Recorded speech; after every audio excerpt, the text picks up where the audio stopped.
రాజకీయాల్లో నాడు తాతలు ఆ తర్వాత తండ్రులు ఇప్పుడు వారి వారసులు ఢిల్లీ నుంచి గల్లీ దాకా రాజకీయాల్లో ఈ ఒరవడి చాలా సాధారణ విషయంగా కొనసాగుతోంది.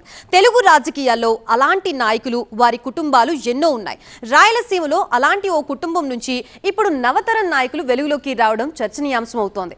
వచ్చే ఎన్నికలకి తాము బరిలో నిలుస్తామంటూ బహిరంగంగా ప్రకటించడం, టికెట్ ఇవ్వాల్సిందేనని డిమాండ్ చేయడం పొలిటికల్ సర్కిల్స్ లో హాట్ చర్చకి కారణమవుతోంది. సీమలో వారసుల లొల్లి. ఎమ్మిగనూరులో తెర మీదకు యువనేత ధరణిరెడ్డి సన్ ఆఫ్ బాలా నాగిరెడ్డి. పార్టీలో కొత్త రచ్చకి బీజం పడుతోందా? రాజకీయాల్లో సీజన్తో సంబంధం లేకుండా వారసుల ఎంట్రీ జరిగిపోతోంది. పరిస్థితులను బట్టి తమ కుమారుల్లో కుమార్తెలను బరిలోకి దించేస్తుంటారు నేతలు. ప్రస్తుతం ఉమ్మడి కర్నూలు జిల్లాలోని ఎమ్మిగనూరు నియోజకవర్గంలో ఇలాంటి ప్రయత్నాలు జరుగుతున్నాయి. వచ్చేసారి ఇక్కడ తన కుమారుణ్ణి బరిలోకి దింపేందుకు ప్రయత్నాలు మొదలుపెట్టేశారు వైసీపీ ఎమ్మెల్యే బాలా నాగిరెడ్డి.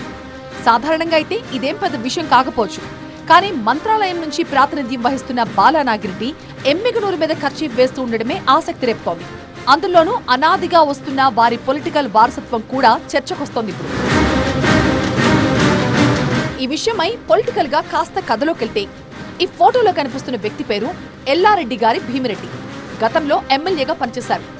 అనగనగా ఒక రాజు, ఆ రాజుకి 7 కొడుకులు అన్నట్టు ఈయనకు కూడా 5 కొడుకులు.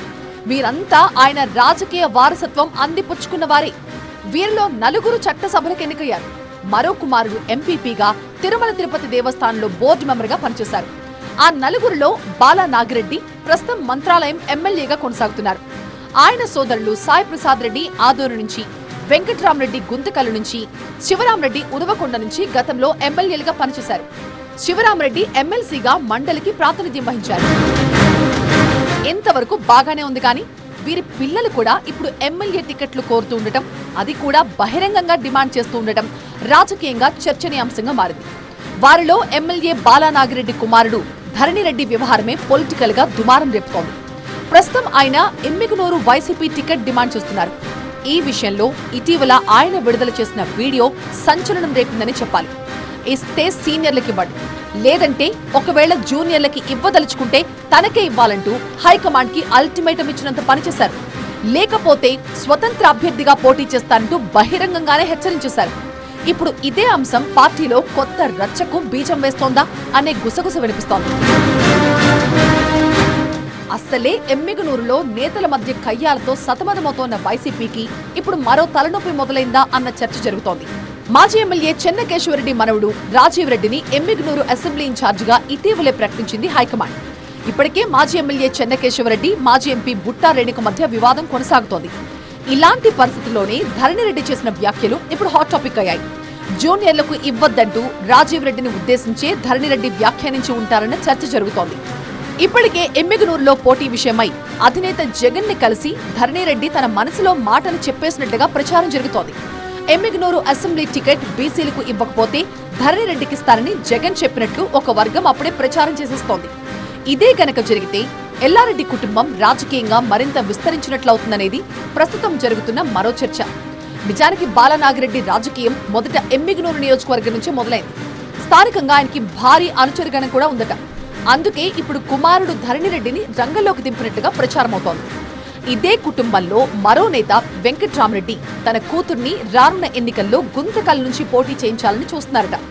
భీమిరెడ్డి మరో కుమారుడు సీతారామరెడ్డి తన వారసుడు భీమిరెడ్డిని ఎమ్మెల్యేగా చూడాలని ఆశపడుతున్నారట.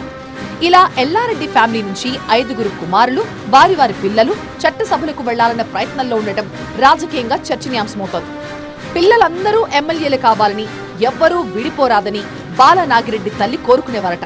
తల్లి కోరిక ప్రకారమే ఉదయం లేచింది మొదలు ఆమె వారసులు, వారి వారసులు రాజకీయాలతో బిజీగా గడిపిస్తున్నారు. ఎటువంటి కఠినమైన వివాదాస్పదమైన పంచాయతీ అయినా సరే ఇరు వర్గాలని రాజీ చేసి పంపించడం ఈ సోదరులకి వెన్నతో పెట్టిన విద్యగా చెప్తుంటాయి స్థానిక రాజకీయ వర్గాలు. ఇంతటి పొలిటికల్ బ్యాక్గ్రౌండ్ ఉన్న కుటుంబం ఇప్పుడు వైఎస్ జగన్ వెంట నడుస్తోంది. గతంలో టీడీపీ తరపున రాజకీయాలు చేసినా ఆ తర్వాత వైఎస్ హయాంలో కాంగ్రెస్ లోకి, అటు నుంచి వైసీపీలోకి వచ్చేసింది. చాన్నాళ్లుగా వైఎస్ కుటుంబంతోనే కలిసి అడుగులు వేస్తోంది. అందుకు తగ్గట్టే జగన్ కూడా ఈ కుటుంబానికి అధిక ప్రాధాన్యం ఇస్తున్నట్టు కనిపిస్తోంది. మరి రానున్న ఎన్నికల్లో ఈ కుటుంబం నుంచి ఎవరికి టికెట్లు వస్తాయో, ఎవరిని ఎక్కడ సర్దుతారో అన్నది పొలిటికల్ గా హాట్ టాపిక్ గా మారింది.